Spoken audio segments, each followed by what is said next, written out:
అందరికీ శుభోదయం.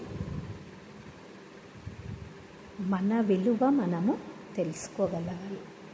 నాకు ఏమీ తెలియదు, నాకు ఏమీ రాదు అన్నప్పుడు ఏమీ రాదు, అలాగే ఉండిపోతాము. అదే మనం ముందుకు వెళ్ళినట్లయితే ఇంకా ఉన్నత శిఖరాలను చేరుకోవడానికి అవకాశం ఉంటుంది. అలాగే ఒక వ్యక్తికి నాకు ఏమీ తెలియదు అన్న అనుమానంతో దేవుడి దగ్గరికి వెళ్ళి అడగడం జరుగుతుంది. నేనేంటి, నా విలువ ఎంత స్వామి అని చెప్పేసి అడగడం జరుగుతుంది. అప్పుడు దేవుడు అతనికి ఒక చిన్న రాయి ఇచ్చేసి, ఈ రాయి విలువ ఎంత ఉందో తెలుసుకొని రా, అప్పుడు నేను నీ విలువ ఎంతో చెప్తాను, కానీ దీన్ని మాత్రం ఎక్కడ కూడా నువ్వు అమ్మకూడదు అని చెప్పి పంపడం జరుగుతుంది. అప్పుడు ఆ రాయిని తీసుకొని అతను ఒక పూలు అమ్మే ఆ వ్యక్తి దగ్గరికి వెళ్ళినప్పుడు, ఈ రాయి ఇవ్వు, నీకు నేను కొన్ని పూలు ఇస్తాను అని చెప్పడం జరుగుతుంది.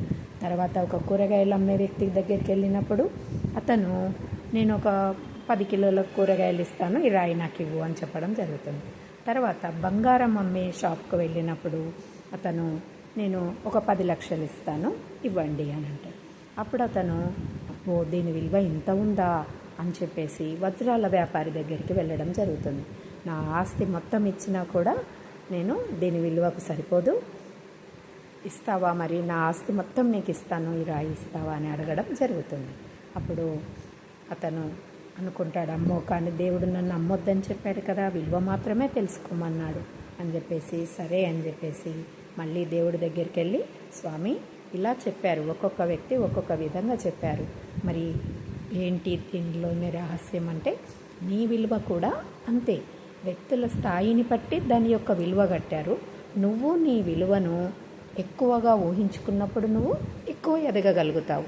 అలే నాది ఇంతే, నాకేమీ రాదు అని చెప్పేసి ఆ పూలమ్మే స్థాయిలో, కూరగాయలు అమ్మే స్థాయిలో ఉన్నప్పుడు అలాగే ఉండిపోతావు.